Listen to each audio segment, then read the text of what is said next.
This high schooler suffers from a bizarre condition. Every day at a fixed time, his skin and hair peel off. Agony grips his body like a tightening vice. He calls this molting, because the next day, a miracle happens. His muscles and intelligence surge past human limits, like a cheat code. Every day, after dropping his sister off, Yuan pedals his bicycle at god-tier speeds. He moves so fast, skirts fly up, and people only see a blur. In just 5 minutes, he's at the gate, leaving his burning tires smoking behind him from the sheer friction. This bike is his own custom creation, built to handle his monstrous strength. His school is a different story. It's a notorious dumping ground for human trash. Violence is the only language spoken here. Entering his classroom, Yuan bumps into a senior bully. The punk slaps the back of his head, trying to provoke a reaction. Yuan remains indifferent, ignoring the fly. Only his classmates know the terror lurking beneath his calm facade.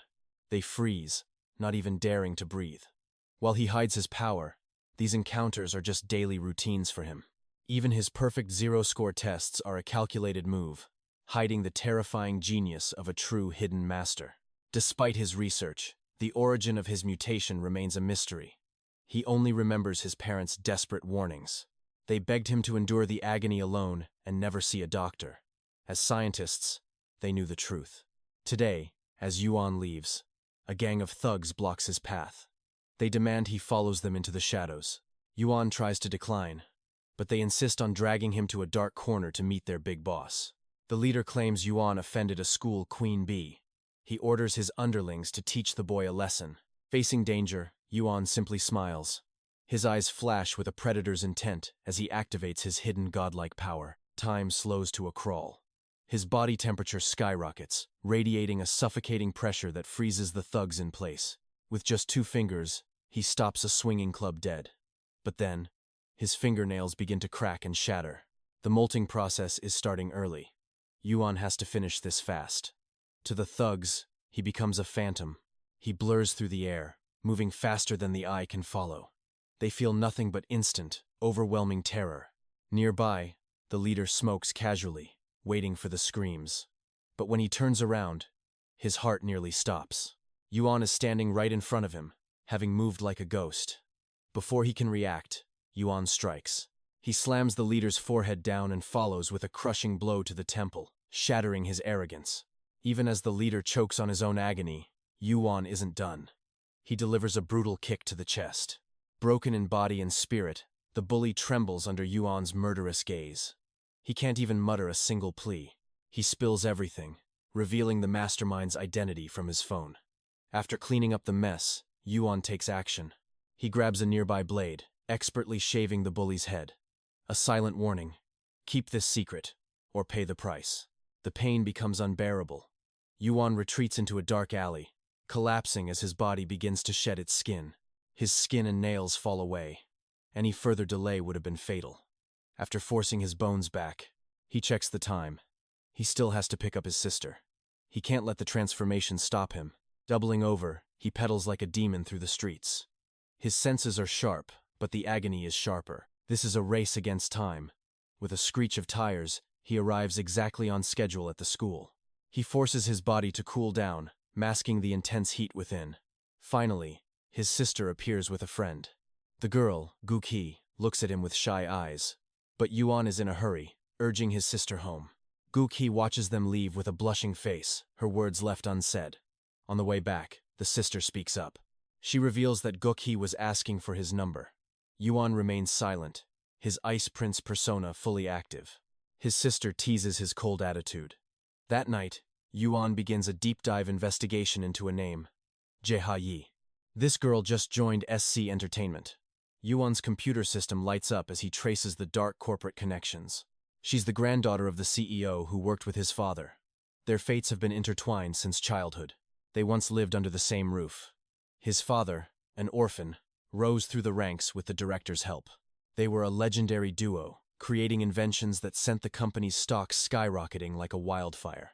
But peace was shattered when the director's son returned, a man who harbored deep resentment toward Yuan's father. The company's stock was skyrocketing, but internal chaos erupted the moment the director's estranged son finally returned home. Clearly rejected by his own father, he despised me. I silently monitored my health, bracing for the coming conflict. The director's heart grew heavy with worry, haunted by agonizing memories that refused to stay buried. He tried to suppress the past, but a sudden call from Ha-Yan broke the heavy silence. Returning home stirred a cold stillness within him, yet her cheerful voice insisted on a Saturday meeting. Sensing the director's hidden turmoil, Yuan was suddenly interrupted by an urgent SOS from Cha Minel. Who is this Minel? Yuan wondered, as rumors of the name spread through the school halls. A girl had been hospitalized with a shattered arm, the victim of the ruthless queen, Ge-yan. Shielded by her family's massive wealth, Ge-yan looked down on everyone, even mocking the school principal. Min-Su's mother pleaded for justice, but the school administration cowardly buried the incident to avoid scandal. Even the senior students remained silent, proving this bully was a monster no one dared to cross. While his classmates felt lucky to be spared, the class president knew the truth. It was all Yuan. Students avoided him like a curse, yet he was absent right when his strength was needed most. She needed him to reclaim a stolen item from a notorious predator lurking within the school's shadows. Inside the office, Teacher Hak-du fumed over a text. Yuan was skipping school until his graduation day. Hak-du was the only man Yuan respected, or perhaps the only one he found truly dangerous. As a former Special Forces operative, the teacher lived for discipline and never backed down from confrontation. His daughter, Yunya, burst in, demanding justice for her friend who had been brutally targeted by bullies. Realizing his own blood was involved, he finally relented. Meanwhile, Yuan arrived at the director's estate. Walking past his old home, Yuan was greeted by Kiki, the dog who still remembered his master. The massive beast lunged in excitement, just as a prickly Jeha appeared to scold his late arrival. "Wash your hands and don't ruin the floor." She was just as stubborn and difficult as ever. Inside, the director's gaze sharpened, asking about the mysterious and agonizing illness that plagued Yuan's body. To Yuan, life was a constant battle against a hellish pain that felt like eternal, soul-crushing torture. The request was simple: protect his granddaughter as she prepared to debut at SC Entertainment's talent agency. Yuan had already scouted the target. He knew this wasn't just a simple job of playing bodyguard. Driven by the weight of a past debt, Yuan accepted the mission without a second of hesitation. Simultaneously, Ji-Yan was busy terrorizing another student, forcing her head into a toilet over late payments. "Bring $30 by tomorrow, or I'll sell you into a dark and dangerous part-time job." Her gang laughed outside, but Ji-Yan was purely focused on the threat posed by Cha Minel's family. The mention of the investigation sent her into a cold rage, her eyes flashing with murderous intent. With Teacher Hak-du investigating, their extortion racket had to be paused to avoid a total collapse. To protect their profits, they decided to target the teacher's only weakness, his precious and innocent daughter. They reached out to Samuel, a lethal fixer who could make any problem disappear for the right price. The next morning, the class president cornered Yuan, begging him to retrieve a camera from a senior. Unable to ignore her desperate eyes, he reluctantly agreed, his knuckles cracking with a hidden, godlike power. He masked his scent with chemicals, hiding the evidence of the rotting illness that defined his existence. This curse was a ticking time bomb, the very reason Yuan had spent his life in isolation. He remembered the days when he was full of wonder, curious about the smallest dewdrop on a leaf. Back then, he possessed a vibrant spirit and a drive more intense than anyone else in the world. But when his body shattered, he learned that agonizing pain could strike without a moment's warning. Caution became his second nature. In this ruthless world, being prepared was his only true shield. Once certain his strength was stable, Yuan looked at the president. "Tell me everything about Wang Bin." In a secluded warehouse, a shadow loomed. Wang Bin smirked as the class president finally approached him. "Dong Yuna, did you come here because you missed me?" He mocked her when she mentioned the camera. She demanded the return of the equipment he had borrowed for 2 months, but he only laughed. "I still need it," he sneered. "And in this school, what I take stays mine." Desperate, she claimed it wasn't his, but Li Wangbin only sneered. "Once I borrow it, it belongs to me." His lackeys grinned in agreement. With no choice left, Dong Yuna sighed, asking what it would take to get it back. A twisted smirk played on Li Wangbin's lips.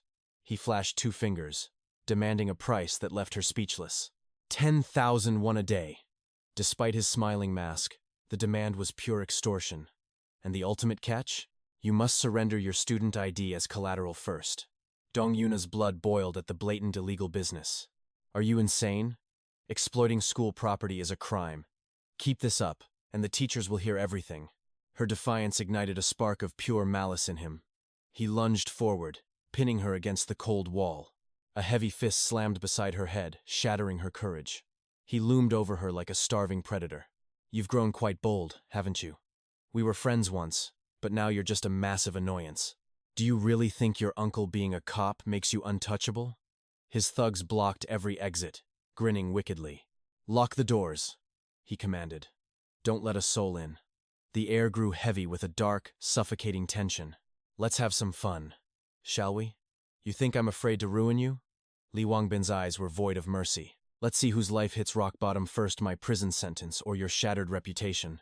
Yuna's face went pale. Please, just stop, she sobbed, but his hand clamped over her mouth, silencing her pleas for help.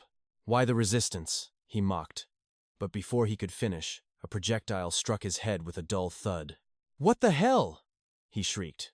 A strange red liquid dripped down his face as something rattled across the floor. Trembling with rage, he stared at the deep crimson staining his palms. It looked like a scene from a horror film. Blood, he roared.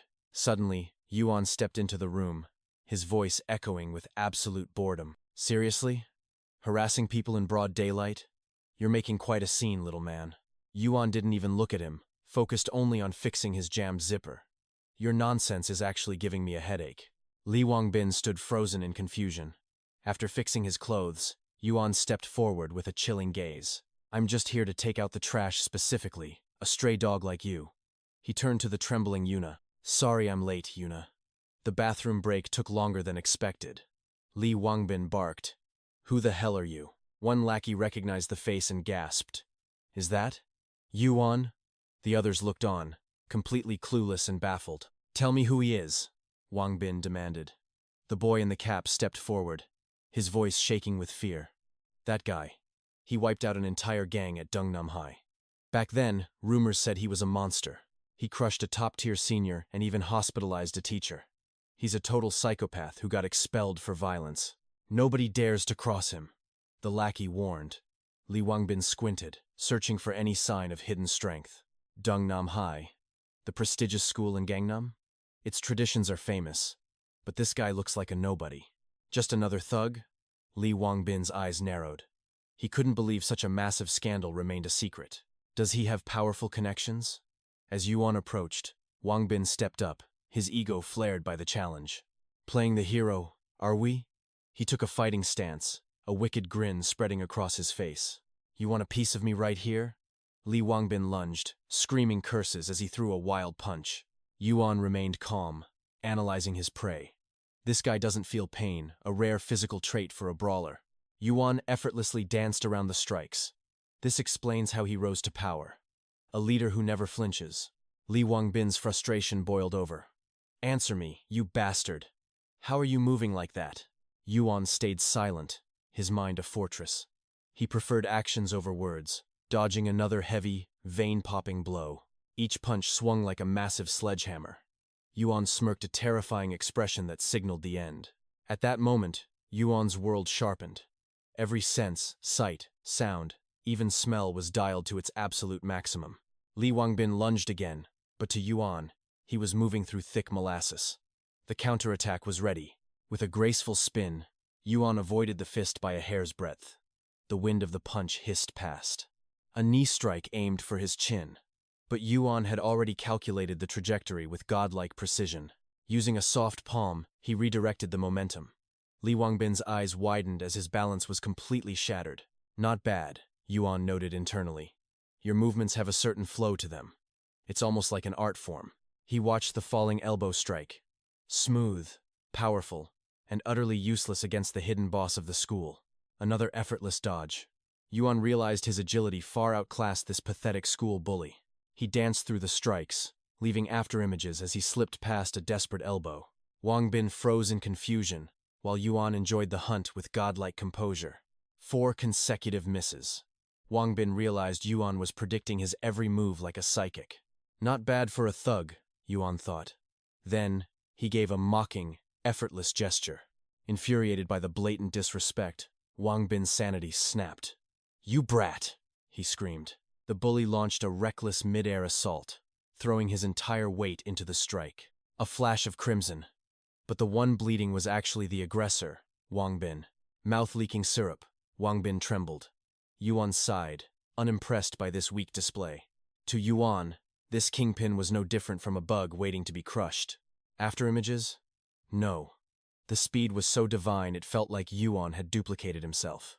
Every hit landed with bone-shattering force. Wang Bin couldn't even process the blinding speed. "Just let me hit you once," Wang Bin begged, his voice shaking with agony. Yuan smiled coldly. "If you were me, would you allow such a thing?" Absolute terror took hold. For the first time, Wang Bin felt his adrenaline turn to dread. He tried to rally his spirit, but his broken body only groaned in submission. One last desperate charge, but a simple movement from Yuan's hand stopped him cold. Pure survival instinct took over. The boss retreated, hiding his face in sheer cowardice. The undefeated tyrant was now a trembling mess, paralyzed by Yuan's overwhelming presence. Yuan's smirk widened. Before Wang Bin could react, another heavy blow sent blood spraying. A soul-crushing chill ran down his spine as the crimson syrup flowed once more. In Wang Bin's fading vision, Yuan looked like a towering, vengeful god of war. He knew the end had arrived, a nightmare he could never wake up from. With a brutal kick, Yuan launched the bully's massive frame straight toward the ceiling. Wang Bin hovered like a helpless toy, gravity itself bowing to Yuan's hidden strength. Yuan prepared the finale. To him, the bully felt lighter than a balloon. Another punch. Wang Bin was kept airborne by a relentless, gravity-defying barrage of fists. He was a mid-air punching bag, given no chance to breathe or fight back. The room fell silent, save for the rhythmic thunder of Yuan's devastating strikes. Class was over. Yuan sat down and casually asked about the daily rent. Yuan grabbed him by the hair. "I can't hear you. Speak up, little dog. Take it all!" Wang Bin sobbed as blood stained Yuan's uniform like a trophy. "Please spare me," the bully cried. Yuan laughed. "Spare who? I don't see anyone." The giant was now a mouse. Yuan forced the coward to look him in the eyes. "Left or right? Face or hand?" Yuan asked, pulling out a gleaming, sharp blade. He pointed the tip at the bully's eye. "The world is better without trash like you." Yuan asked for his opinion politely, while Wang Bin's tears began to flow uncontrollably.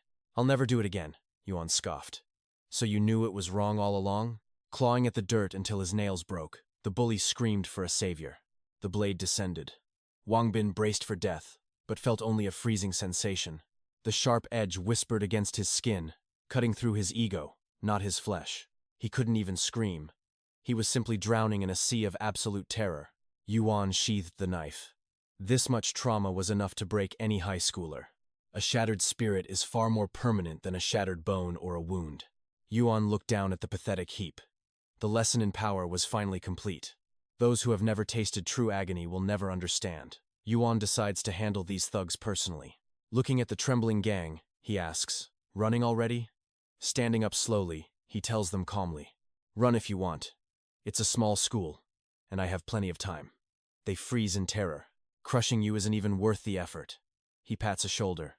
"Did you enjoy bullying those kids? Better prepare yourselves for what's coming." With a sudden movement, Yuan delivers a thunderous, soul-shaking slap. Now you'll understand their pain. The leader panics, begging for calm, but Yuan is far from finished. He ignores their pleas entirely. With casual palm strikes, he sends the bullies flying one by one. One thug collapses in pure horror. Yuan sighs at the pathetic sight and turns toward Dong Yuna. "You won't spread rumors, right?" he asks. She blinks, stunned. Right." He returns her camera. She thanks him, finally realizing why no rumors ever escaped. The scene shifts to the school at sunset. Walking together, Yuna glances at him. She knows she could never describe the divine power she witnessed. "Is there something else?" Yuan asks. Yuna remains silent, her mind racing with the shock of it. It's strange. After seeing such terrifying strength, anyone should be running away in absolute fear. Instead, she blushes. "Having a powerful ally like you is actually quite a relief," she thinks. At a restaurant, they sit across from each other. Yuan watches her silently, deep in his thoughts. He remembers her offering to buy dinner. Is she really just a normal class president? He wonders. Her confidence is truly surprising. Yuna suddenly speaks up. To be honest, I'm still in total shock. She smiles weakly, her face flushed. Actually, I'm just exhausted. Yuan observes her with hidden concern. Behind her calm exterior, she's clearly struggling. Let's order something, she suggests, trying to move on. Yuan feels a pang of guilt. He remembers how the thugs treated her before he intervened. He knows today was traumatic. Even watching him crush the enemy must have been overwhelming for her. Real-life violence isn't like a movie. It leaves deep scars that even a brave person can't ignore. He sighs. Even the most courageous adult would struggle to witness such a brutal scene without flinching. Yuna is lost in thought. I tried to stay calm, but my mind still feels fragile today. When Yuan reaches out, she flinches reflexively. What? What are you doing? She stammers in confusion. Relax, he says softly. I'm not going to hurt you. Just listen and stay still for now. A strange heat spreads from her neck. It feels like a powerful, soothing energy washing over her. The sensation radiates through her, clear as menthol. It's like a warm, healing ointment for the soul. She looks up, her vision clearing. I felt so heavy before, but now I feel completely refreshed. Do you feel better? He asks. She's too shy to admit it. It's okay, she mumbles quietly. She can't bring herself to say thank you. Can you pay today? She asks, changing the subject. You said you were treating me. Yuan protests. Yuna teases him about being a rich kid. My mom is stingy and my dad is broke, he deadpans. She laughs, calling him a cheapskate. Elsewhere, a lecture is in progress. The professor discusses the key elements of building dramatic tension. The first step to a great story is creating artificial conflict to hook the reader's deep interest. While the lecture is brilliant, many students are either sleeping or distracted by their phones. Resolving these conflicts is the hallmark of a master storyteller. The professor continues her lesson. Now, let's see how we resolve this. She points to a student in the second row. You, with the glasses. Tell me, where did this watch come from? The professor is Choi Yi-suk. Yuan's mother challenges the class. A man and a woman are arguing fiercely over a watch. They have completely different perspectives. How would you turn this conflict into a compelling story? The freckled student thinks hard. A man and a woman find a watch on a deserted island? The woman insists someone else was there and left it behind. He answers her tentatively. His next explanation makes the whole class burst into laughter. And the man says, he's actually a traveler from another dimension who brought the watch with him. With a luxury Swiss watch gleaming on her wrist, Choi Yang-suk carries the cold aura of an elite professor. She stares down the students, knowing their humble pleas for forgiveness are nothing but a desperate act. Her voice cuts through the air like ice. If you don't want to learn, get out. Stop wasting everyone's time. As the student wilts in shame, Yuan watches from the shadows, already seeing through the masks they wear. She dismantles their logic without mercy. No context, no evidence, just a brutal, final conclusion that leaves them speechless. The bell rings, and the crowded halls buzz. Yang-suk steps away, her professional mask shifting as she calls Yuan. Did you eat, son? She asks. On the other end, Yuan's calm voice replies, yes. Are you done with work? She hides her exhaustion with a weary smile, bidding her colleagues farewell as they bow to the legendary professor. I'm fine, don't worry, she says. Yet a flicker of guilt crosses her face for the burden her son carries. Yuan jokes about an allowance raise to lighten the mood. She smiles, wondering if her monster of a son broke something again. The laughter dies when Yuan asks the forbidden question about his father. The silence is heavy and suffocating. Don't mention that man, she warns. Adult matters stay with adults. The secret of his bloodline remains locked away. The line goes dead. Suddenly, his sister Song-ah bursts in, her eyes wide with a mix of fear and curiosity. Ha-yoon called, she whispers. Starting next week. We have to move into that house. The lion's den. Yuan barely blinks. The chairman ordered it. Song-ah freezes, realizing they are being summoned by the king himself. He scrolls through his phone with godlike indifference. To him, the billionaire director is just another person to face. Are you really okay? She asks. She knows that house is filled with vipers waiting to strike at Yuan. She worries about his fragile health, but Yuan stands tall. I'm stronger than I've ever been. Don't worry. He pats her head, a silent protector. Seong-ah huffs in frustration, unable to understand his mountain-like composure. She remembers the nights he spent screaming in agony, a pain no normal human could ever hope to survive. "You're daydreaming again," Yuan notes, pointing at her homework. "5 mistakes already. Focus, little sister." He solves the complex problems in seconds. To him, the world's greatest challenges are nothing more than child's play. Seong-ah groans. This level of genius is terrifying. Is that supposed to be a compliment? You're a total monster. But she knows there's one more monster out there. Cha. A rival whose shadow looms over their very existence. She recalls them standing together, two titans. When Yuan appeared, even the air seemed to tremble in his presence. Living with these geniuses is a living hell. And then there's Mom, the true boss ruling over this chaotic family. Logic, philosophy, aesthetics. This elite education is a battlefield where only the strongest minds can hope to survive. For a normal person, this school is the gateway to hell.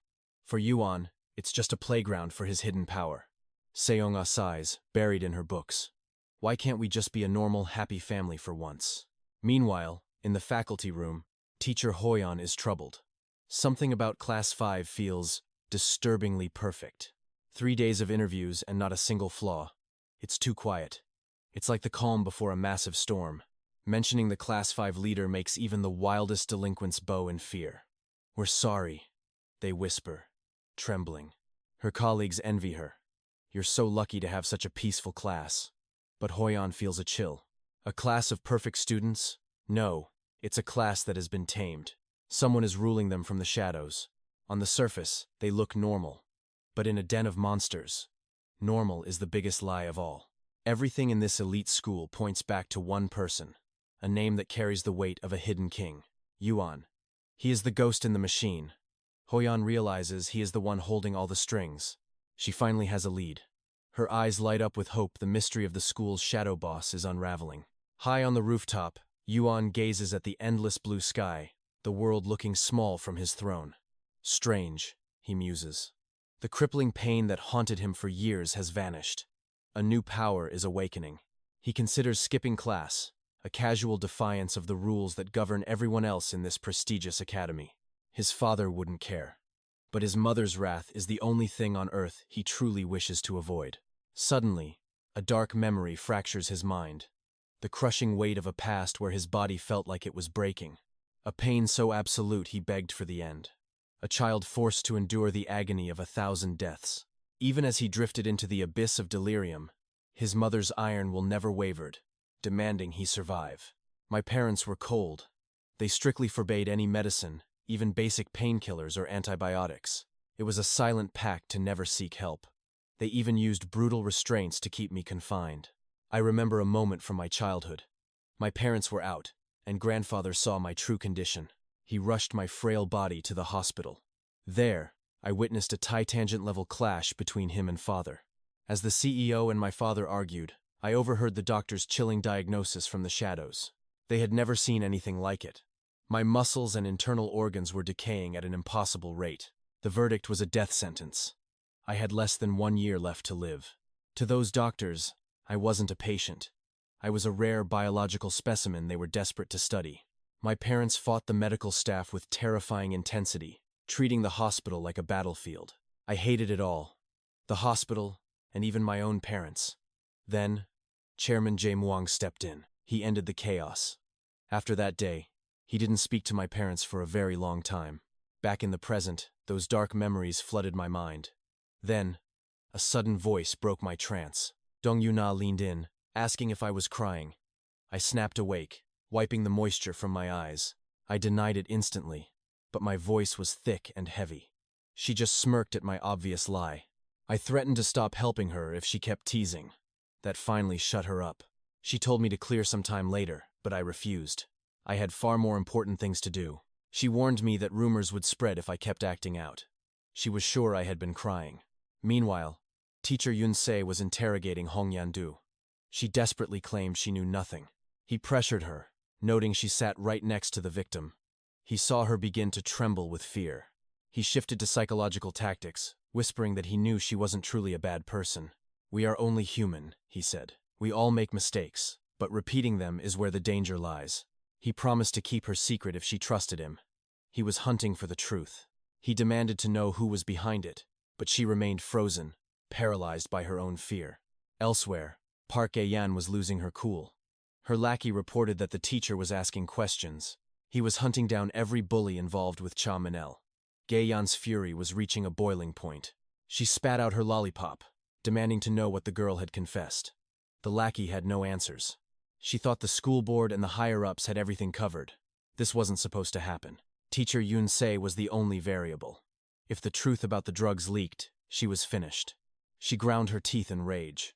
That secret had to stay buried at any cost. She cursed Cha Minel's name. Did they really think they could just leave that girl alone? Gae-yan made a frantic call. The person on the other end was just as confused as she was. She screamed about the victim's mother, who was currently causing a massive scene at the police station. The accomplice warned her that causing an accident now would only draw more unwanted attention. Gae-yan didn't care. She wanted to know where the girl hiding in the shadows had disappeared to. The girl had vanished. She hadn't left her house or shown her face since the previous day. Something felt wrong. A sudden cancellation was completely out of character for someone like him. Gae-yan sensed a trap. She ordered her followers to investigate his social circle immediately. She caught wind of a new lead. Apparently, he had been seen meeting with Hong Yan-du. Her eyes turned predatory. She ordered her thugs to find that girl and bring her in. Back at his hidden lab, Yuan collapsed in agony. A searing pain tore through his entire skull. Drenched in sweat, he realized the burden he felt now was on a completely different level. The body shedding had begun. He dragged himself toward the specialized chamber in the basement. He crawled into the pod, his fingers trembling as he reached for the glowing red activation switch. As the lid hissed shut, the world turned dark. The process of divine reconstruction was finally starting. Wires coiled around him like serpents. His body began to rotate as the machine tore him apart to rebuild him. Elastic cables wind around him like a sacred cocoon. Yuan's transformation begins. A blinding white mist fills the chamber as Yuan contemplates his evolution. The shock-absorbing chamber offers protection, but then the bone-shattering agony strikes. Veins bulge as Yuan lets out a primal guttural roar from his soul. His body contorts violently, held together only by the reinforced cable's incredible tension. Any ordinary steel would have shattered. Yuan's face is a mask of pure torment. He thrashes wildly, his screams vibrating through the pod with terrifying, inhuman force. Deep underground, his cries remain a secret, buried away from the surface world. Emerging from this hellish ritual, Yuan looks gaunt, trapped in a life of isolation. He longs for unconsciousness, desperately whispering for his parents in the dark. But help never comes. Yuan reaches out, his hand trembling with sheer desperation. "Why me?" he asks the void, haunted by questions with no answers. Wrapped in white restraints, he prays for just one reason for this misery. He awakens to a world of blinding white, the intensity making his stomach churn. His body is paralyzed, his gaze as cold and lifeless as a dead fish.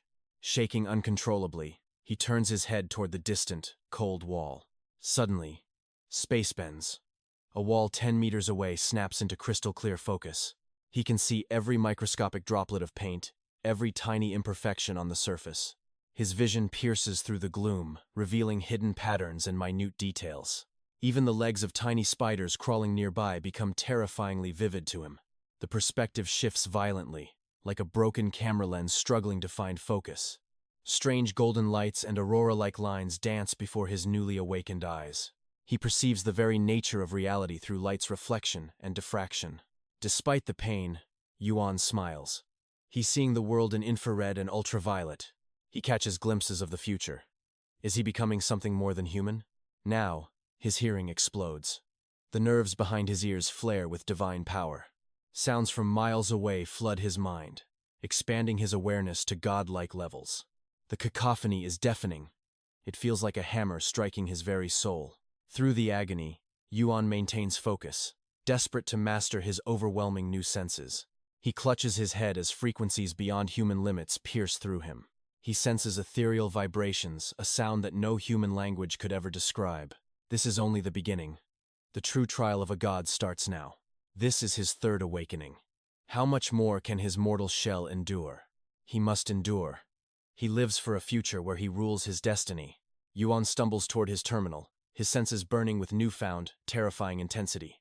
Sight, sound, smell, everything has been magnified fourfold. He is a living sensor. He possesses an awareness that defies logic, detecting things no mortal could perceive. His body has transcended its limits, yet his hands tremble with raw power. With these sharpened senses, his combat effectiveness could increase 100 times over. Is this a disease? Or is he evolving into something beyond humanity? His parents had no answers. They warned him to stay away from hospitals. In the shadows, he suffered alone, hiding his monstrous growth from the world. It began in elementary school, the first time his humanity started to slip away. By middle school, the second evolution struck, changing his life forever. The doctors called it an incurable disease. Little did they know he was awakening. The silence was deafening. Everyone knew my diagnosis except for me. Yuan clutched his face, feeling utterly abandoned, cast aside like trash, enduring agonizing pain in total isolation. I refused to let death claim me so easily. Tears of frustration fell, because I desperately wanted to live. From that moment on, I looked death in the eye and chose a different path. I became a scholar of survival, transforming my personality to endure. I buried myself in books, obsessed with mastering the laws of life. Organic chemistry, biochemistry, and advanced medicine became my world. I grew obsessed with genetics, searching for the key to my own evolution. Every spare second was spent devouring medical journals. When the standard texts failed to provide answers, I dug deeper. Clinical data was missing, so I taught myself to rewrite the rules. I mastered programming and developed lethal hacking tools. My desperate efforts finally bore fruit. With my custom software, I prepared to breach the world's most secure vaults. I infiltrated global hospital networks, hunting for any shadow of my symptoms. I scanned internal records from every corner of the earth.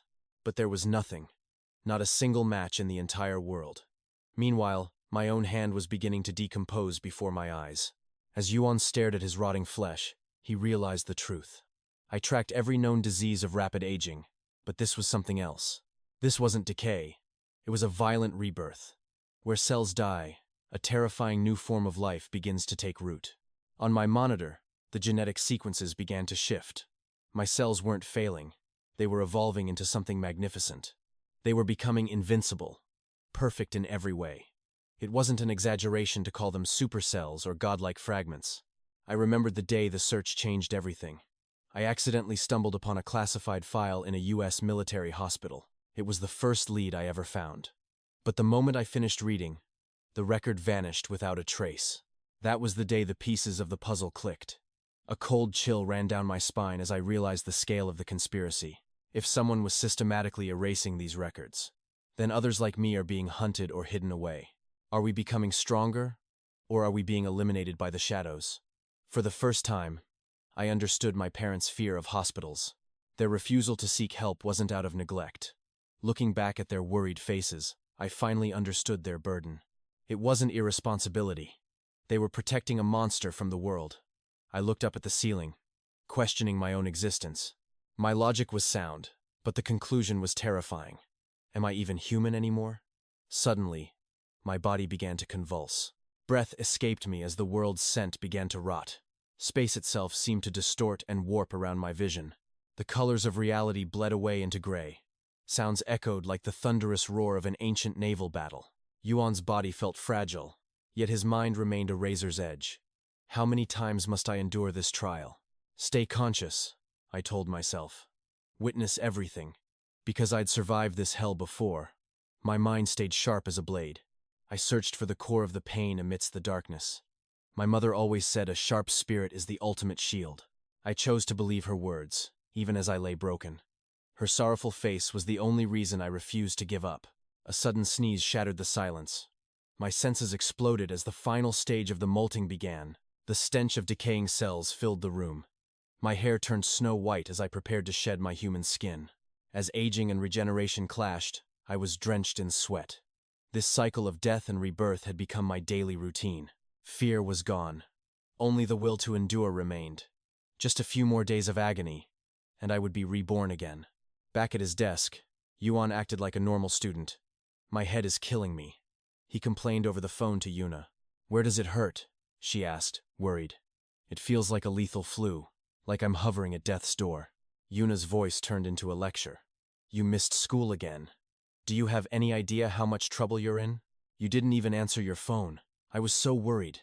I could only apologize, hiding the fact that I'd been unconscious for days. I just woke up. I'm sorry, I muttered. She asked if I could make it to school tomorrow.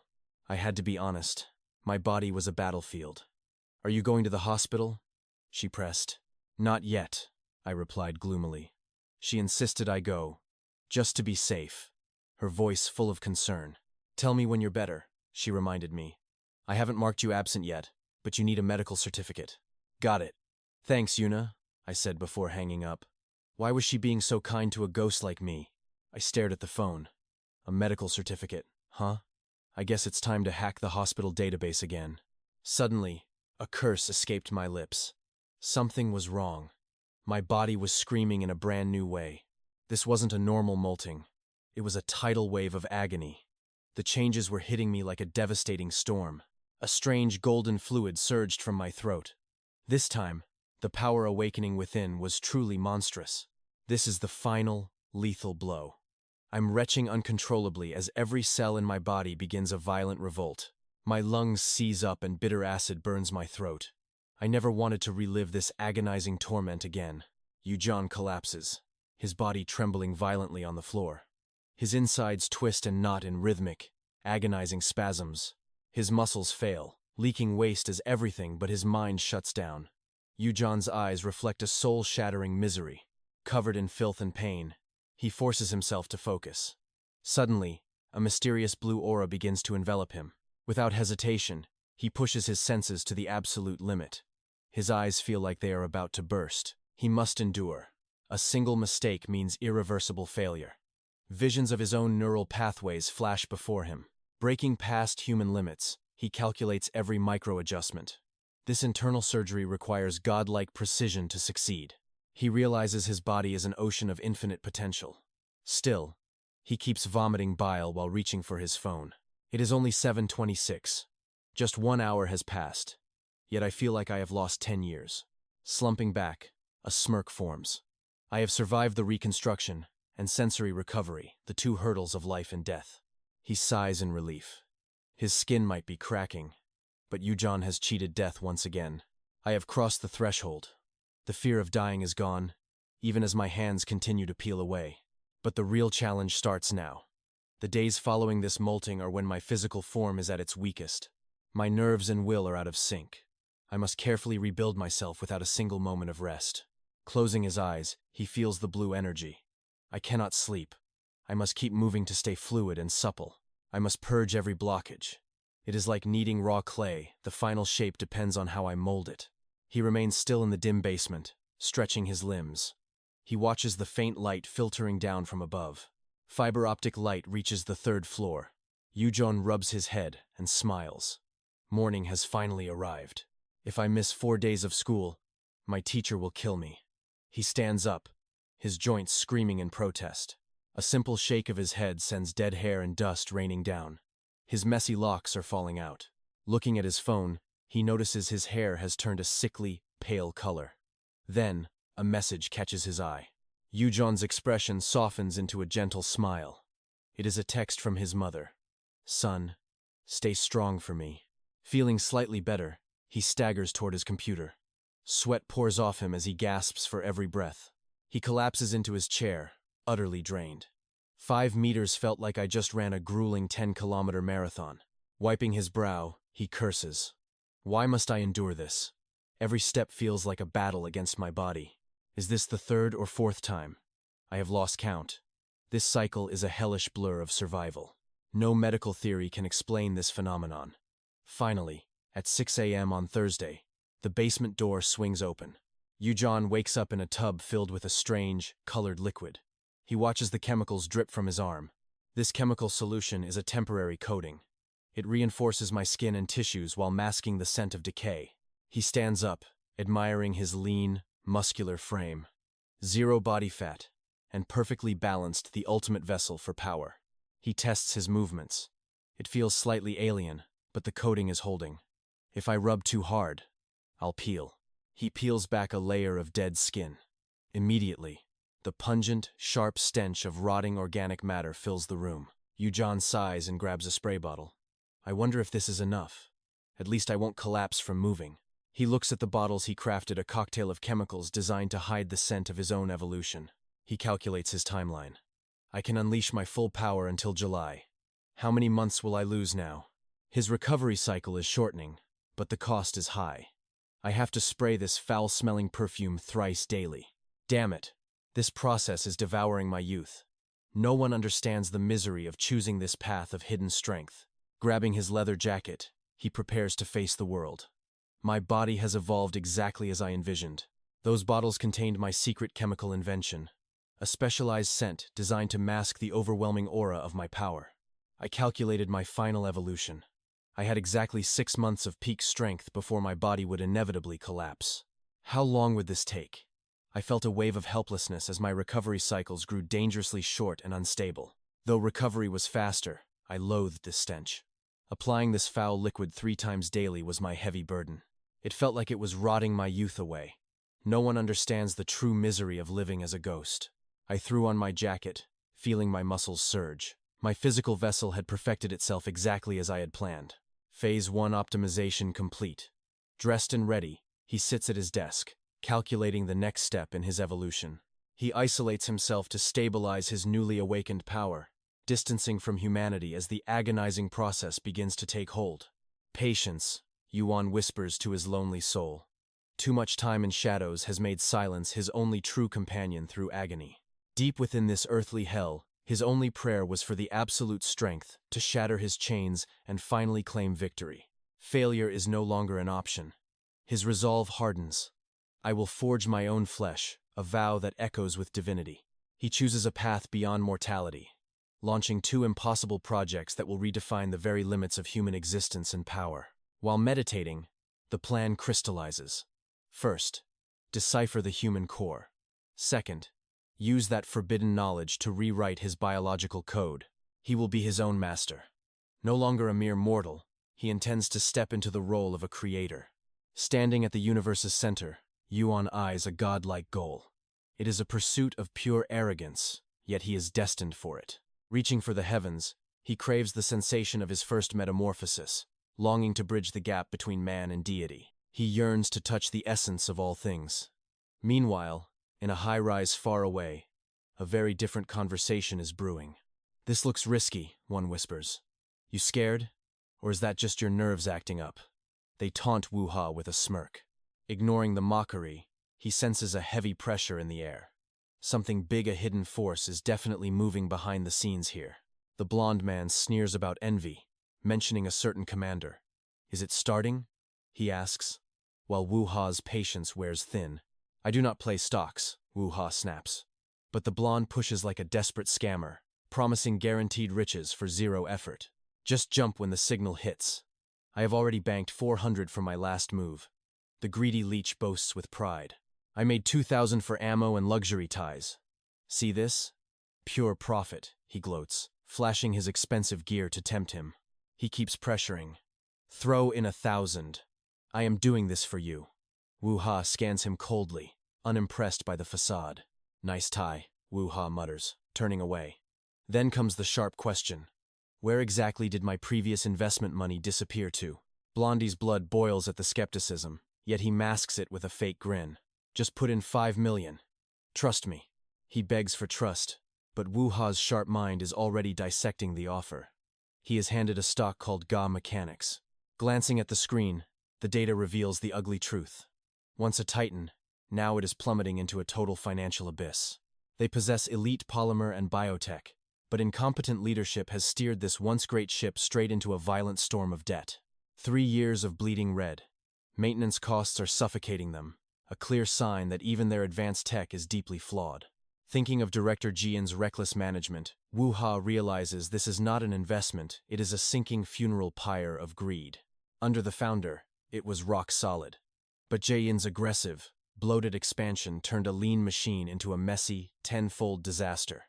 Think about it. This chance is legendary.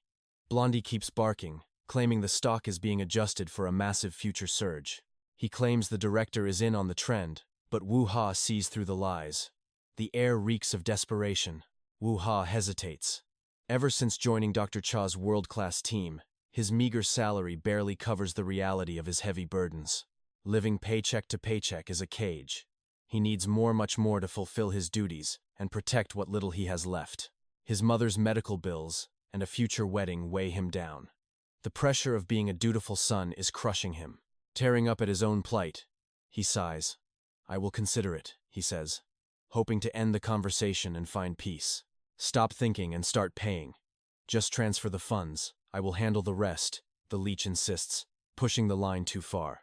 "I need time," Wu Ha counters firmly. Blondie's face twists in disgust. "Don't be so cheap. You are lucky I am helping." He starts digging up old-school scandals, trying to shame Wu Ha into submission. The disrespect is reaching a boiling point. "Why am I listening to this trash?" Wu Ha fumes. He stands up abruptly, his sudden intensity startling the arrogant loudmouth. "What is your problem?" Blondie stammers. Wu Ha realizes the truth. Trust is a fool's game, and everyone is out for blood, especially parasites like you. Wu Ha raises his hand, delivering a silent, one-fingered salute of absolute defiance and cold contempt. "Get lost." He storms out, leaving the stunned coward behind. But the blonde snake will not go down without a final hiss. "You arrogant punk! Who do you think you are?" the man screams. Wu Ha grinds his teeth. "I told you vanish." Rage flares, but he suppresses the urge to crush him. Usually, a calm smile works. But today, his fuse is dangerously short. Even the smallest annoyances feel like heavy boulders. "Am I really this jealous of that dog's easy money?" he wonders. Clutching his head, a sudden sensation washes over him. A realization hits like a lightning bolt, freezing him in his tracks. Wait, what is this? Shock replaces his anger. His very perception begins to warp as a divine clarity takes hold. Under a silent, windless sky, the transformation begins. Yuan rushes home, sensing the arrival of something truly beyond this world. Yuan loosened his tie with practiced ease, carelessly tossing his bag aside. He collapsed onto the sofa, trembling as sweat soaked his frail, thin frame. His cheeks flushed as a violent memory of the recent clash surfaced. He curled into a ball, seeking comfort as the shadows of his past loomed. Tensing every muscle, he braced for the inevitable wave of agonizing transformation. This phantom pain had haunted him for years, a secret burden he bore alone. The nightmare began in college, when a mysterious illness stole a year of his life. Paralysis had claimed his limbs, leaving his left side a fragile, weakened shell. His phone felt like lead, his movements heavy with a sense of utter helplessness. Even top hospitals were baffled, claiming 95% of his nerves were dead. Deemed a lost cause, he was exempted from the military, a ghost in the system. The scans showed total devastation, yet Yuan felt a truth the doctors couldn't see. They blamed a viral infection, but he knew this power was something far greater. As his legs numbed, he realized his condition defied every known law of science. He chose total silence, hiding his true nature from a world that fears the unknown. To them, he was a freak, so he stopped seeking help and vanished into the shadows. Back in the present, Yuan fought the agony, stifling a scream behind clenched teeth. He reached blindly for a bin, struggling through a ritual he knew all too well. Violent retching shook his core, his face drenched in the sweat of forced evolution. He scoffed through the pain. "So, you've finally decided to return for another round? 5 years of peace, and now this divine curse returns with a vengeful smile." Yuan's voice cracked with helplessness. "I really thought I had escaped you for good." His skin turned deathly pale, as another wave of sickness surged through his veins. As the storm finally passed, Yuan stood before the mirror to face his reflection. He tested his grip, feeling a strange, electric hum vibrating beneath his skin. The dead nerves were screaming back to life. He was no longer a broken man. Gazing at his palms, he realized each cycle of pain brought godlike strength. The heavy weights he once feared now felt like mere feathers in his hands. Tears of relief fell. This agonizing torture was actually a magnificent, hidden gift. Looking at his reflection, he whispered, "It's time to stabilize this power once more." He looked pale and drained, yet his eyes burned with a terrifying new light. He reached out cautiously, his finger hovering inches from the cold glass surface. Upon contact, The air rippled like water, a manifestation of his awakening aura. The fog in his mind cleared. His entire body was finally becoming a weapon. A chilling frost coated the room. Am I becoming some kind of modern mage? Meanwhile at school, a bruised bully trembled in the silence of the hallway. Wang Bin looked like he'd seen a god, his face a map of pure terror. Park Ge-yi leaned in close, her voice a sharp blade against his ear. She demanded the truth, but the boy's eyes were filled with absolute, haunting dread. He flinched as she drew near, his spirit completely broken by an unseen force. His silence only fueled her rage. Are you really going to defy me right now? Wang Bin could only mutter broken pleas, his mind trapped in a recurring nightmare. He looked like a beaten dog, terrified to speak the name of his conqueror. Ge-yi growled in frustration as everything began spiraling out of her control. The former school boss was now a whimpering mess, begging for a mercy he didn't deserve. Please, have mercy. Park Ge-yi masks her malice with a fake gentle smile. Tell me, who broke you like this? Big sis will help you, she coos. But the victim is skeptical. You said you already knew. Why keep digging? Ge-yi's gaze sharpens instantly. The others are tight-lipped. Is the great Li Huangbin really this pathetic?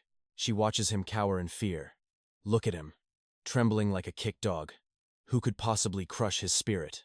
To make a beast like him surrender? Was it the mob? A rival faction? The math just does not add up. This entire district from the school to the neon streets belongs to the new village union. It is her territory. No outside force should be able to dismantle the empire he built. Her suspicion grows into a dark curiosity. She leans in, whispering a final warning. Talk to me, or this is the last time you will see my face. Huang Bin sighs, haunted by a memory of pure terror. If that is your choice, then I am truly sorry. Ge-yi is stunned by his defiance. He is choosing exile over revealing his attacker. Who turned this tiger into a mouse? His spirit isn't just broken, it's completely erased. Realizing he is useless, she shifts her focus to the evidence. Give me the camera, she demands. Huang Bin panics instantly. The camera? No, I don't have it anymore. Her patience snaps at his strange behavior. What is wrong with you? Who has it then? I gave it back to the school, he whispers. Meanwhile, in the girls' lounge, a new rumor begins to brew. Her minions gossip while painting their nails. I heard the class president has it now, Yuna chirps casually. They are using it for the festival photos, Yuna adds. Ge-yi frowns. Then how does Huang Bin fit into this? The report comes in fast. A ghost named Yuan returned the camera, and then Yuna simply borrowed it. Yuan. Ge-yi repeats the name like a curse. I have never heard of this guy. Who is he? A chill runs down her spine. The hierarchy she built is slipping. Her lackey stammers, unable to answer. Stop stuttering! Ge-yi screams. Her palm meets the girl's face with a violent crack. The mask is gone. Do I look patient to you? She snarls. She delivers a brutal kick to the girl's chest. Answer me now. The girl collapses, gasping for air. Ge-yi turns her predatory gaze to the others. Who is Yuan? Speak! Terror fills the room as they exchange frantic looks. We don't know. She scoffs and dismisses them like trash. Find him by tomorrow, she bellows. I want his friends, his family, and every secret he is hiding. Elsewhere, in a quiet home, Yua brings a drink to her brother. The air is heavy with unspoken power. Are you okay? She asks softly. That took longer than usual. Yuan sighs, looking exhausted yet strangely calm. It hurt, he admits, taking a sip. I felt like my soul was drifting, but I am back now. She studies him closely. He looks normal, though his scent has changed. Just how strong are you, brother? Yuan shakes his head slowly. Even I do not know the limits of this power. Yua can only stare. She knows he is an anomaly. By any human standard, he is something entirely different. Something divine. Their mother used to say that being unique isn't a mistake. It's just a different way of being human. Human potential is vast, far beyond what the eye can see. He isn't a monster, he is just more. Remembering those words makes her cheeks flush. Their family was never meant to be ordinary. It is their blood. We are all strange, she thinks. From their parents to Yuan, and even her. Secrets run deep here. She looks like a normal student, but she harbors a power that the world isn't ready to witness. Where is Mom? Yuan's voice snaps her back. The mundane questions mask the supernatural reality of their lives. On a business trip to Busan, she says, and Dad checked on you before disappearing again. Their parents are shadows, always moving. How do they always know exactly when you will wake up? Yuan chuckles. Our family has always been a bit surreal. Yua smiles. So, when are you going back? Next week, he says lazily. She warns him to stay out of trouble. He is far too strong for this world. I will try my best, he sighs, sinking into the sofa. Meanwhile, the storm at school is already gathering. Gae finally gets the file. A former genius from a top-tier Gangnam high school with a dark past. He transferred after a brutal incident. He assaulted an upperclassman to protect a teacher from harm. A hero with a violent streak, she smirks. But something is wrong. Why would a god stay hidden?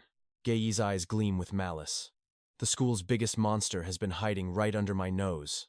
Yuna scans the crowd, desperate to find the legend. Where is Yuan? She asks, her voice trembling with hope. Minseo, stay with me. Minseo stares at her phone, her spirit-shattered eyes hollow and vacant. Still no response from Yuan. Minseo's voice breaks. He promised he would help.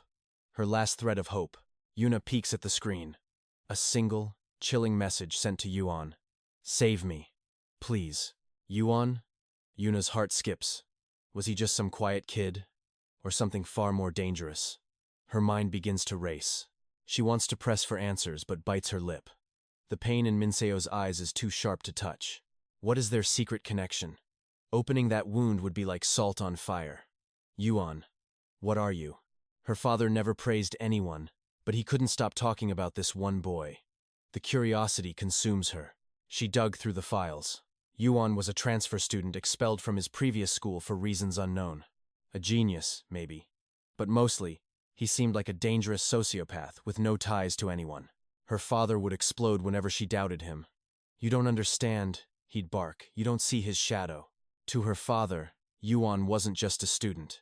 He was a legendary pro waiting for the right stage. They call him the Shadow King, the one who cleans the trash of the first-year class in total silence. If Yuan moves, the problem is erased. Completely. Permanently. That is the legend. I'll find him, Minseo. Yuna's voice is firm now. I promise things are about to change. Just hold on for me. She leaves with a heavy heart as Minseo turns away, lost in her own darkness. Walking to school alone, the air feels heavy.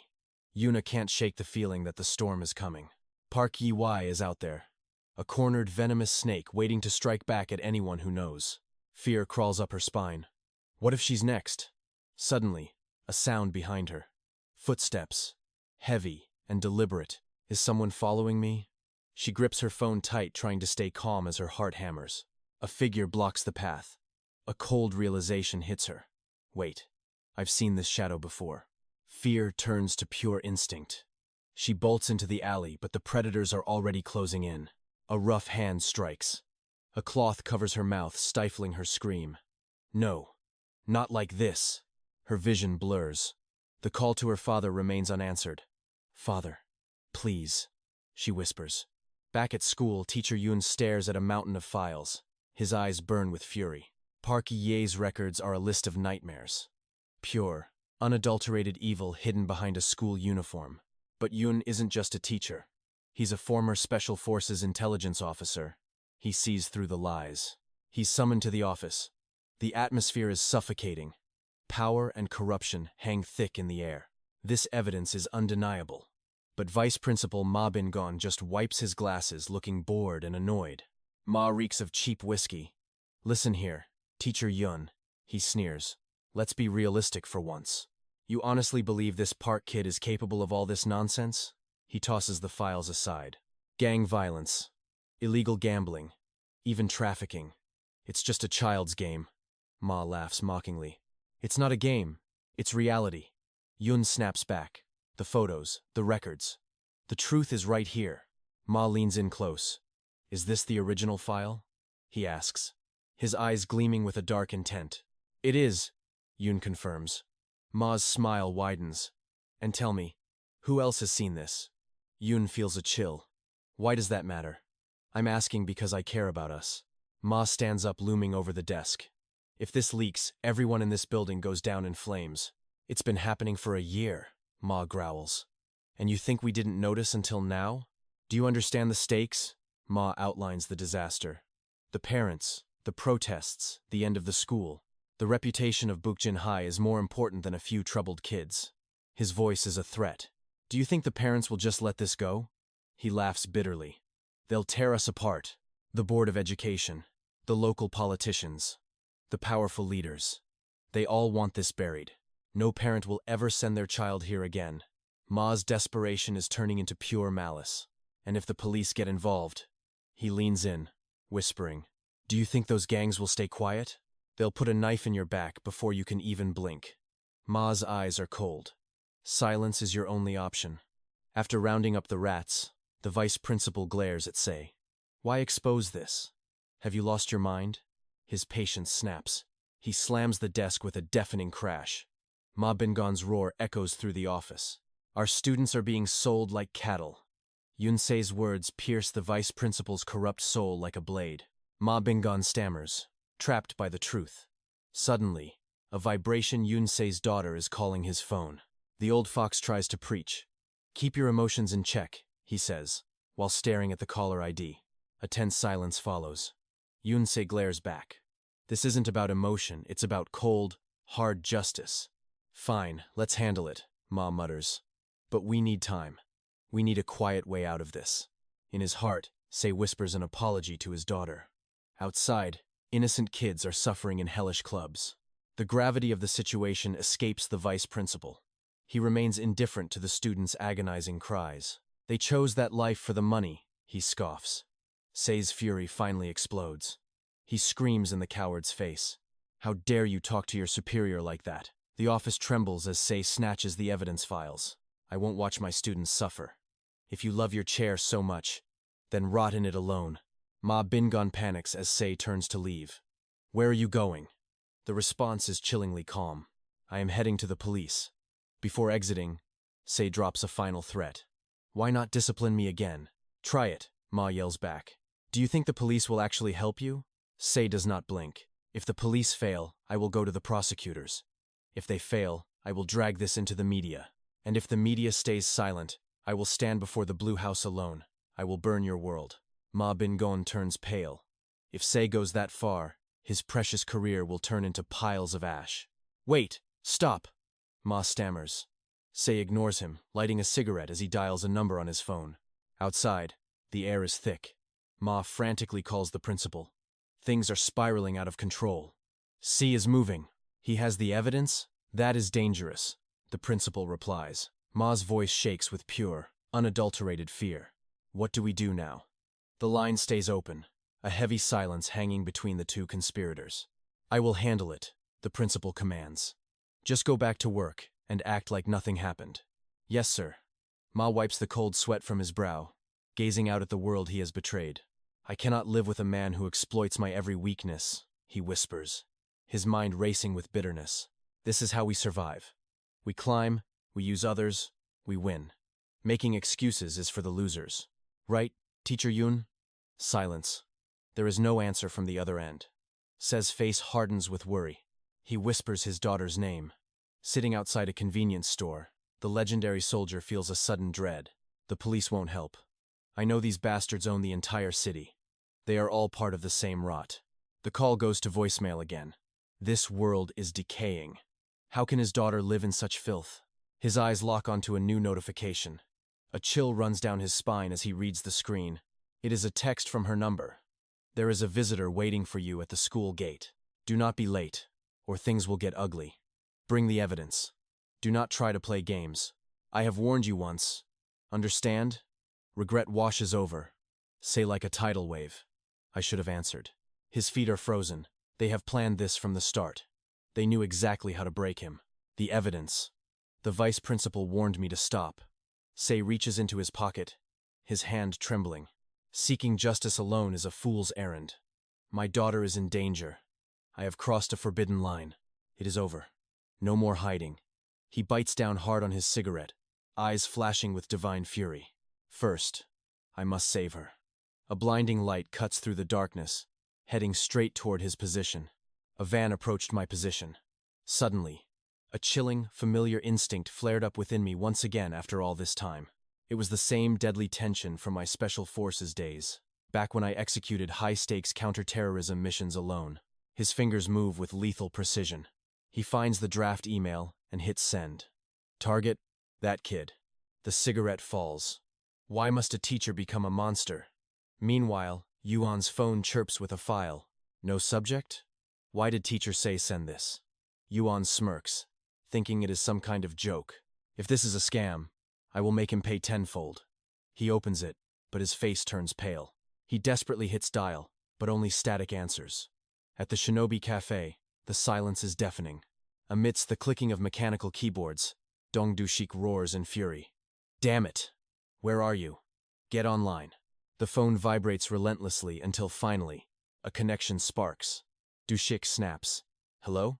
Yuan? Is that you? Hearing that familiar voice, 𝑷𝒐𝒘𝒆𝒓 explodes. Where the hell are you bastard? Yuan remains eerily calm. I'm sick. Just stayed home. Yuan lies smoothly. 𝑷𝒐𝒘𝒆𝒓 scoffs. Loyal friend. Huh? Turning off your phone? You're on the school's runaway list. Seriously, with that terminal illness, why do you wander so much? I have my reasons, Yuan sighs. I nearly met my ancestors today. You know my situation is complicated. Why keep avoiding school then? Yuan shifts gears. Listen, I need you to dig up some intel for me. You're the school's ear to the ground. Yuan's voice drops. Did something happen to teacher 𝒕𝒏𝒈? Struggling with his game, 𝑷𝒐𝒘𝒆𝒓 panics. I'm soloing here. 𝒕𝒏𝒈? Why? What's the problem now? Just tell me what you know, Yuan demands. Finally, 𝒕𝒐𝒃 relents and spills the details. A few days ago, 𝒕𝒏𝒈 was investigating Cha Min-soo. He questioned everyone. He's definitely hunting for something. Cha Min-soo, Yuan repeats. The girl who tried to end it all? I heard she was bullied in class 1. Tell me more, Yuan urges. 𝒕𝒐𝒃 teases. Why so interested in a girl? Do you actually know her? I don't. But why was she pushed that far? Who did it? 𝒕𝒐𝒃 grabs his bag, leaving the PC room. It's a long story, 𝒕𝒐𝒃 warns. Yuan counters, keep it brief. Every second counts right now. Help me with this, and I could write a movie script, 𝒕𝒐𝒃 jokes. After hearing everything, Yuan hangs up. Thanks. See you at school. Yuan stares at his phone, his mind racing through the web of secrets. He reviews the message from Min-soo. Save me. A total stranger sent a desperate plea to him. She must have been drowning, grasping at a final straw. Then, there's the cryptic email from teacher Yun. I'm sending this in case I can't answer. I need your help. Tell my daughter my number is the password. Yuan's fingers fly across the screen. The computer password is Ya's contact number. He realizes the danger. He dials a new number. A man's mocking laughter echoes through the receiver, followed by a dark growl. The line goes dead. Are you really going to watch this? Yuan mutters, his eyes cold and sharp. The bullies behind Min-soo. They're connected to something much darker. My gut tells me there's a mastermind. Park Gang. The most influential senior. They say she's so terrifying that no one dares look her way. Rumors say her crew works the nightlife districts near school. A bold, dangerous thought strikes Yuan's mind. I've seen enough. This puzzle is simple. I don't even need the full picture to solve it. Leaning back, he murmurs. There's no way she didn't notice teacher Yun tearing the school apart. He found something he shouldn't have. Park Gang moved to bury the truth. The answer is too obvious. Gangs usually play it safe, but this person feels threatened. That's why they've gone completely off the grid. Why does this always happen when my body is failing? Every single time I try to rest. Yuan stretches, his muscles screaming. A hostage situation? Involving a total psychopath? This is getting interesting. Heading for the door, he thinks. I vowed to solve human problems to understand what being human means. These missions are my way of learning the world, but human darkness is deeper than I imagined. He observes his own trembling hands. A single species, yet capable of such vast, terrifying transformations. In this form, I have the strength and speed of a god-tier monster. But the duration is lethal. I have to calculate every move. One exit strategy. One perfect strike. Efficiency is my only survival. Combat scenarios flash in his mind. Calculation and prediction. Those are my ultimate weapons in this war. He visualizes long-range strikes, gathering every scrap of environmental data to turn the tide of battle. Mastery of firearms, chemistry, and precision tools. I've honed myself into the ultimate killing machine. He smirks at his own lethal potential. Call it a coward's way if you want, but I play to win. Ambushing from the shadows is my specialty. In this world, the one who strikes first lives. Sitting before his monitors, he hacks into the global grid. Time is short. I need absolute intel now. Yuan whispers to the glowing screen. Let's see what these monsters are hiding in the dark. Hacking the telecom servers for her location was child's play for a god like me. As expected, I've locked onto her signal. Finding Yun-Se is easy through Yun-Yi's digital footprint. The park address Dong-Yu gave was a decoy. The real coordinates are further away. It's a cafe near the bus station. That girl's angelic mask hides a truly rotten soul. Plotting with thugs? Insane. Did she think I'd just sit back and watch from afar? My fingers dance across the keyboard, finalizing the platform. Time to suit up for war. I zip up my jacket, hiding my face beneath a cap. Information is the deadliest weapon. This is perfect. Sihon will love this intel. I'm heading out to settle the score. The taxi arrives exactly on time. I slide into the back, my eyes cold and sharp. Jinan Park, I tell the driver. My voice is calm, but my intent is lethal. 30 minutes since Yun-Se's message. Something went wrong at that abandoned construction site. A line of trucks exits the tunnel. This warehouse is the perfect grave for fools. A masked thug drags Yun-Se out at knife point. Move it, old man, he sneers. The boss sits there, looking bored. You're faster than I expected, teacher. He laughs. Where is my daughter? Yun-Se screams, ignoring the danger surrounding him. Lower your voice. Teach. The boss mocks. Sit down. We have things to discuss. Yun-Se is losing patience. Where is she? The boss just turns to his subordinates. Did we kidnap a brat this morning? He asks. They laugh, confirming his worst fears.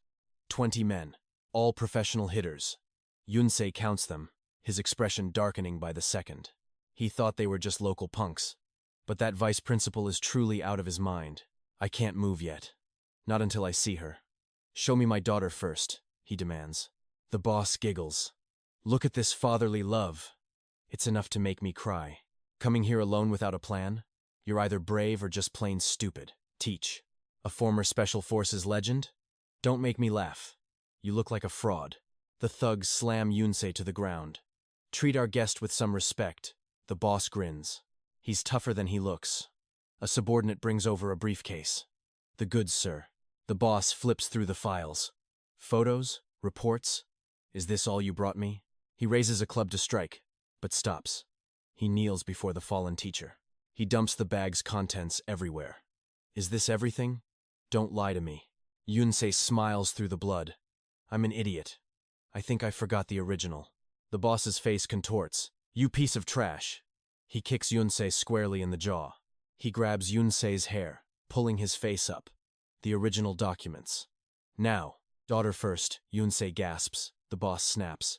Bring the brat out here now. Yes, boss, they shout. The leader laughs. You made a fatal mistake today, teacher. Yun-Se glares back, his eyes glowing with a hidden, terrifying divine power. In a dusty warehouse, Yun-Yi is tied to a chair. The drugs are wearing off. Her wrists and ankles are bound tight. She struggles, but the ropes don't budge. Her head is spinning from the chemicals. What did they give me? She moans. Tears well up. She tried to call her father, but the line went dead. Her world is shattered. No phone, no help.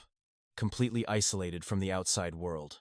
Despite the fear, she knows who did this. It was Park Gae-Yang's voice earlier.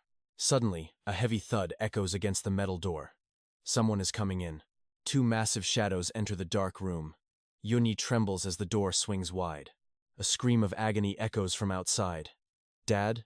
She recognizes his painful coughing. Terror and relief clash in her heart. Her father is here, but he's in pain. That sound, the one I dreaded most. My suppressed tears finally burst forth. Father, why must it be like this? Please, let me be in time. My boots hit the pavement as I leap from the taxi. A quick glance at the map. I've arrived. I double-check my gear. Everything is set. This construction site is crawling with guards, but they won't see me coming. I slip into the shadows, blending with the darkness. One sentry guards the entrance while the others rotate. I've got this. Two guards stand like statues, silent and lethal. My eyes sharpen. These aren't amateurs. They're professionals with perfect coordination. My current body has its limits. A week ago, I'd have crushed them instantly. This physical restriction is truly infuriating. Clenching my fists, I let out a low sigh. It's time to ignite the fire. I pull my cap down, preparing for the final strike. When was the last time I fought at my peak? No matter. I won't go through the front. I'll flank them from behind. The perimeter is ghost quiet. Behind the main building stands a 4-story structure. This will be my path of infiltration. I scan the area clear. I scale the iron beams, my grip tightening as I pull myself toward the next level. Pain sears through my palms. Even through these tactical gloves, it feels like my skin is being shredded. I keep climbing. I reach the target floor and brace myself. I check the window just as I thought. It's cheap plastic, not reinforced glass. I draw my modified blade. With a flick of the switch, the filament glows crimson, vibrating with intense, concentrated heat. The thermal blade carves through the plastic like butter. I create a small peephole to scout the interior. I press my ear against the opening. Silence. Even with my heightened senses, I hear nothing. The distance must be significant. Faint whispers drift through. I take a deep breath, pushing my sensory perception to its absolute divine limit. Suddenly, a deafening roar of static and impact crashes against my eardrums. The amplified noise is agonizing. I filter through the chaotic frequency, straining until my mind nears exhaustion. Finally, their conversation becomes crystal clear. Get the camera ready. This is the only way to shut Sadie up for good, they sneer. They're mocking him. This is the end for that brat Yun-se. From now on, the era of Kim Jong-mi begins. Their arrogance knows no bounds. They mention Young-ah. Once she's in our hands, the clients will handle the rest. My blood begins to boil. I struggle to regulate my breathing. My face darkens with pure rage. These bastards. I can't hold back any longer. I grip the frame, my knuckles white. The plan is out the window. There's no more time for stealth. I shatter the glass with an explosive kick. Inside, I see Yun-se, battered and bloodied, being toyed with by thugs. It's time, the boss mocks, calling Yun-se a rabid dog. At that moment, they drag Yuna into the room. My heart aches seeing her like this. Camera crews and guards follow her, capturing every moment of her despair. Young-ah's eyes well with tears, but Yun-se just smiles weakly. Thank God. You're safe, he whispers through the pain. Disgusted by the display of affection, the boss grinds his boot into Yun-se's head. How touching. He spits. He turns his predatory gaze toward Young-ah. You look like a smart girl.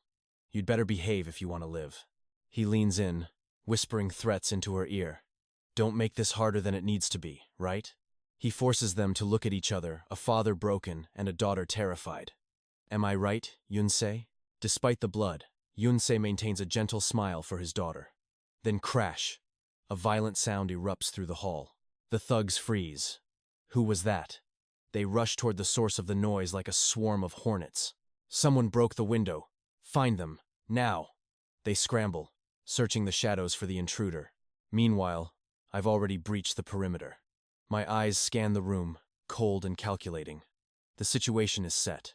I spring from the wall, landing with silent precision. My palms are raw and bleeding, but the adrenaline masks the sting. Turn on the lights, the thugs scream. Who is this kid? A high schooler? Wait, is he from Samuel's crew? I vanish into the rafters before they can spot me. Where did he go? Was it just someone throwing rocks? They're confused, searching blindly. They don't realize death is standing right above them. I see my targets. There's Young-ah, and there's the boss.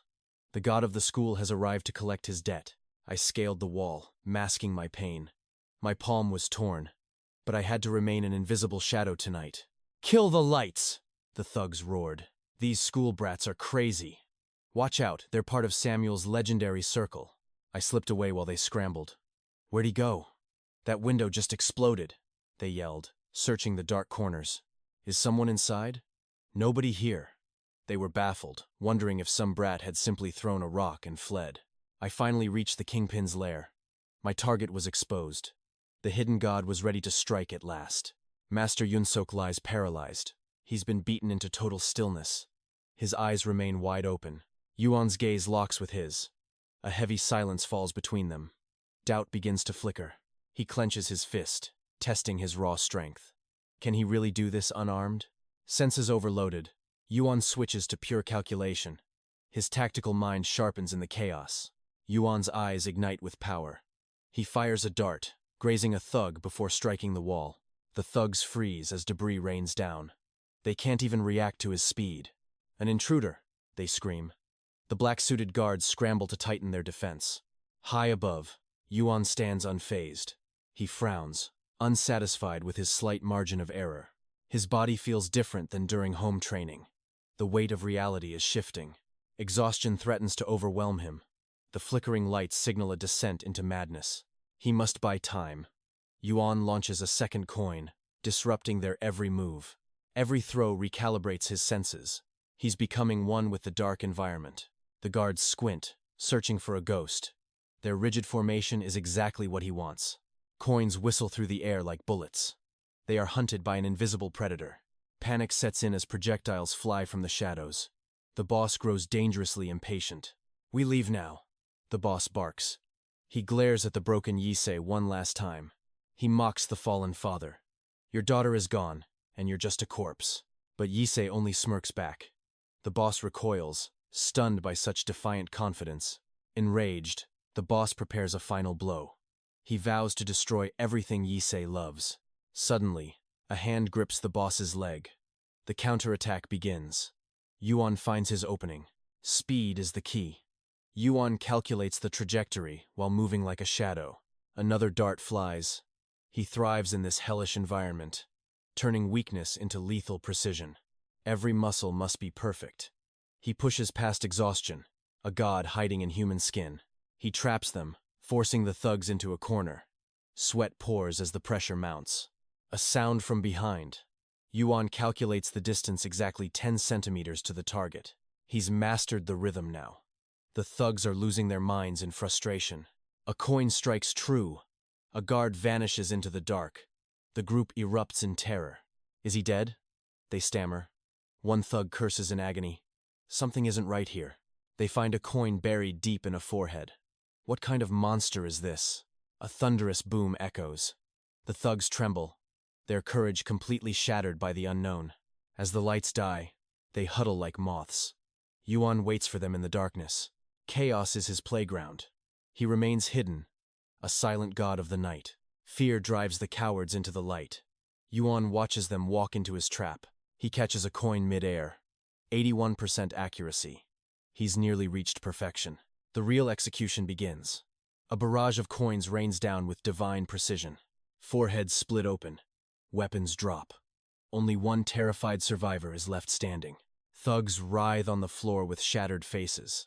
Yuan coldly observes the devastation. 101 coins are lodged in throats. It's a scene of absolute carnage. A coin pierces an eye. Blood and saliva leak.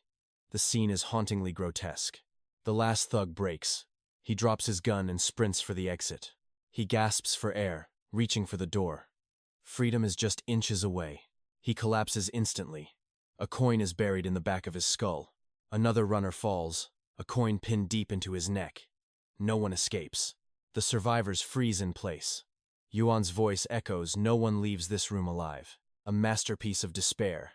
This is the true power of a god in hiding. The atmosphere shifts in a heartbeat. A paralyzing terror spreads like a plague, stripping away their reason and judgment. Their escape routes are sealed. Experience dictates they have zero chance of survival. Now they're just fish in a bowl. The high-altitude carnage left by 𝒕𝒐𝒏𝒈 is a literal war zone. Only one pathetic soul remains standing. He waves his club with cowardly bravado. "Come out and fight me, you bastard." But his mind is already fracturing. His club clatters to the floor, his body collapses into violent tremors, foaming at the mouth as he hits the deck.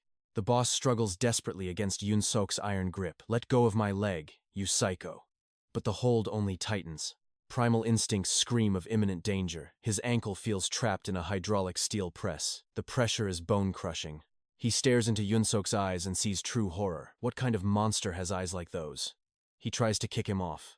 He's stunned to be beaten within an inch of his life. He refuses to yield. I just need to pull back for balance. Using every ounce of momentum, he launches a counterstrike. His heel aims directly for Yoon-suk's face. But the trajectory shifts instantly. Yoon-suk's grip is an inescapable shackle. He slams the boss back into the dirt. The boss cries out in sheer panic, "My leg! I can't stand up." Every attempt to exert force is neutralized. His strength is redirected as if he's flailing on thin ice. The boss's face contorts in agonizing stress.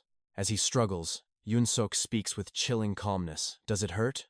The boss feels his body breaking into pieces. His ankle bones shatter like dry crackers. His skin tears like wet paper. His muscles turn to jelly. Bones splinter into fragments under the sheer pressure. The boss collapses into chaos. "Please, spare me." Yoon-suk smiles, relishing the moment. "Why should I? Want to know why I really left the army?" Yua watches from the shadows, witnessing the brutality. The gut-wrenching screams echo through the hall. Desperate for a miracle, the survivors cry out, "Someone, anyone, save me." But Yoon-suk's coins have already marked them. Yua rushes forward to assess the carnage. She traces the trajectory of the falling coins, her eyes well with tears. She senses a terrifying presence she can't quite see. Another blood-curdling scream rips through the air. She sees her father looming over the boss. The villain begs for mercy. "Father, stop," she whispers. Seeing him choke the life out of the man breaks her. "No, don't do this." She collapses, feeling utterly powerless. Their simple life is gone forever. No matter which path they choose now, everything has irrevocably changed. She stares in disbelief at the monster her father became. Suddenly, a door swings open. Is someone there? A confused henchman walks in on the bizarre scene. "What the hell is wrong with you people?" The battered thugs scream at the newcomer. "You idiot! Call for backup!" The man stands there, paralyzed with confusion. "Call everyone. Call 911. The sobbing thugs plead for their lives. "Please, just move fast." Yoon-suk maintains a death grip on the boss's throat. "Help me." The boss gasps. His pride is completely extinguished. Yoon-suk leans in with a cold question. "Do you want to live?" "Yes, please." Yoon-suk just scoffs. "Then tell me, what were you planning to do to my daughter?" He looks at the boss's ruined leg. "The limb is pulverized beyond repair. You'll never walk again. I'm sorry. Teacher, please, have mercy." Yoon-suk delivers a brutal punch to his face. "Teacher? Do I look like a damn teacher to you?" The boss coughs up blood, still clinging to life. "I'm sorry. I'll never do it again. I swear." Yoon-suk let out a dark laugh. "After you tried to destroy me, you think it's that easy? I'll pay you. Anything you want." The boss offers every bribe he can think of. Money, status, whatever. Yoon-suk silences the delusional rambling with more heavy blows. "Are you still trying to joke with me?" He glares down at the broken man. It's far too late for apologies. Yoon-suk leans in close to his ear. "Don't worry. Every bastard in this room is going to die. I'll slaughter them all tonight. Then I'm coming for that genius at school. And every dog you work with." His words strike like daggers. The boss is paralyzed with fear. "I'll let you live just long enough to see it all burn. You dared to lay a finger on my precious daughter. You should have been more careful, you piece of trash." His voice is a haunting whisper. "Isn't that right, you bastard?" The boss's fate is sealed. With the immediate threats neutralized, Yoon-suk finally exhales. He moves to unbind Yua's hands. He stops and reconsiders the situation. In her current state, it's best if she doesn't move. He must minimize the trauma. Shadows shifted as a mysterious figure loomed behind Yu-yen. Heavy footsteps closed in, a silent hand gripping her shoulder. Firm hands held her steady, preventing her from seeing his face. He lifted her up, his overwhelming scent filling her senses. Shadows swallowed the light as they stepped into the abyss. Another hostage situation? Her trembling legs were useless now. He pressed something into her bound hands, his voice a low rumble. "I trust you'll be wise." She gasped. Did he know her identity? Her heart hammered against her ribs as the ties fell away. A cold breeze brushed past as his presence vanished into thin air. Screams echoed in the dark. She looked back, but he was gone. It was him, the one who crushed every thug in an instant. Her father watched as she clutched two phones, both recording everything. This evidence was her weapon now. Every confession caught on tape. That boy in the hat, the one who hides a god's power. How did he find this place? His intuition was truly terrifying. A single message was all it took for him to move. He hadn't just arrived. He had already prepared the entire battlefield. A true monster among men.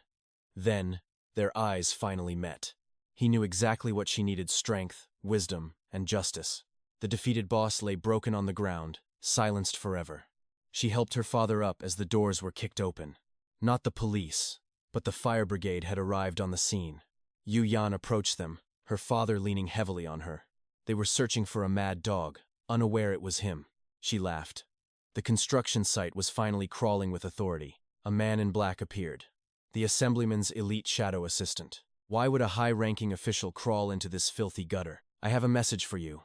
Yun-se glared with cold eyes. The truth would have to wait, but the tension was suffocating. My daughter was taken. My world was at stake here. This wasn't just a brawl, it was a rescue mission for blood. Something didn't add up. Why was the assemblyman here now? Was he the puppet master behind this entire kidnapping plot? The assistant broke into a cold sweat as the accusations flew. A mere teacher was threatening a man of high political power. The carnage left behind told a story of absolute, brutal force. This combat level, it was beyond human, a godlike slaughter. Nothing made sense, except for the darkness in his eyes. Convince me, or the world will know your master's sins. Every recording, every drop of blood, will be on the news. The assistant's face turned pale under the relentless mental pressure. They call me the mad dog. When I bite, I never let go. He dialed the assemblyman, his hands shaking with sudden fear. I never sent that message. Where on earth are you right now? Hun stood there frozen in disbelief. I'm certain this is your number. The voice on the line snapped back in fury. Are you drunk? Get a grip. I'm busy. Stop wasting my time. The call ended with a harsh click. Hun scrambled to recover, sweating profusely. My apologies, assemblyman. There must be a misunderstanding. Suddenly, heavy footsteps approached. A sharp voice pierced the tension. Wait, why is Mr. 𝑺𝒕𝒏𝒈 here? Yun narrowed his eyes, radiating a cold, godly pressure. I should be asking you that. How did you find this place? The principal confronted him directly, but his mind was racing. Was it Yun who sent that man? The pieces weren't fitting. If Assemblyman Jin Seung-hoon didn't come personally, then who was pulling the strings? 𝑺𝒕𝒏𝒈 watched the chaos unfold, his true power hidden behind a calm facade. The mystery was deepening. Jin Seung-hoon stared at his phone, his heart pounding. A secret message had lured him here. Come to the park alone. Keep this a secret. It was a command he couldn't ignore. The sender was anonymous, but the details were too specific. It mentioned a secret only inner circle members knew. It was a trap perfectly laid. A trap he had walked straight into. Using a burner phone meant the source was untraceable. Only high-ranking officials used such methods. Jin Seung-hoon had no reason to doubt the summons. He thought he was meeting a powerful ally. He had ditched a high-stakes Friday party for this.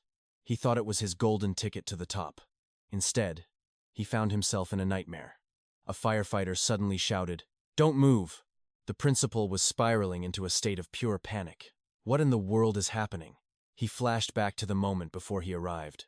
He had received a warning from the vice principal. That warning was like a thorn in his throat. Cover this up, they had told him. Mr. Yun will handle the dirty work. But the plan had veered dangerously off course. This wasn't just a mistake anymore. It was a total disaster that couldn't be buried. The principal wiped the cold sweat from his brow. His mind went blank as the gravity of the situation hit him. How could he explain his presence here? He couldn't dare mention the assemblyman's name. He shifted his gaze, searching for a way out. This scandal was about to explode across every social class. To survive this, he had to make a choice. He had to align himself with the victim. He had to stand by 𝑺𝒕𝒏𝒈's side. There was no more time for hesitation. Their eyes met in a silent, high-stakes standoff. The principal realized that if Yun acted as a true victim, they might just be able to manipulate the narrative. It was time to cut the dead weight. Jin Seung-hoon was desperate to hide his tracks. If the opposition found out, he was finished. Meanwhile, 𝑺𝒕𝒏𝒈 watched them with a hidden, mocking smile. He was the predator, and they were the prey. The principal forced a concerned tone. "Mr. Yun, how is your body? Are you injured?" Yun replied with a dry, cynical laugh. "I feel like I'm dying," he said, playing the part perfectly. But inside, Yun was already calculating his next move. To face the principal and vice principal, he had to be ruthless. He would crush them without ever showing his full strength. The crumbs of his trap were being eaten. A system notification flashed before him. This situation was a massive advantage. Only a fool would let this chance slip away. Everyone had their own hidden agenda. Some wanted to profit from the chaos. Others were desperate to bury the truth. But they all shared one terrifying reality. They were all dancing in the palm of Yoon's hand. The school boss held every key to their destruction. He was the god of this playground, controlling every move. The curtain falls on this chapter of hidden power. Stay tuned for the next epic showdown. Don't forget to like and share for more legendary recaps. See you in the next episode of Hidden Strength. How is your body, sir? He replies, practically dead. Yoon Seong observes the future directors, his godlike power masked by a calm gaze. You must struggle to survive, Yoon Seong. He laughs, watching the bait work. His secret system grants him an edge only a god could possess. This system is a shortcut to absolute victory. While these geniuses scheme, they fail to realize the predator hiding among them. Some seek greed, others hide their sins. Yet, they all have no choice but to face him. He is the storm they never saw coming. The true master pulling the strings is Teacher Yoon. Everyone is merely a pawn in his grand design. That is all for today. Please like and share to support the channel. Your help gives us the strength to bring you more epic stories.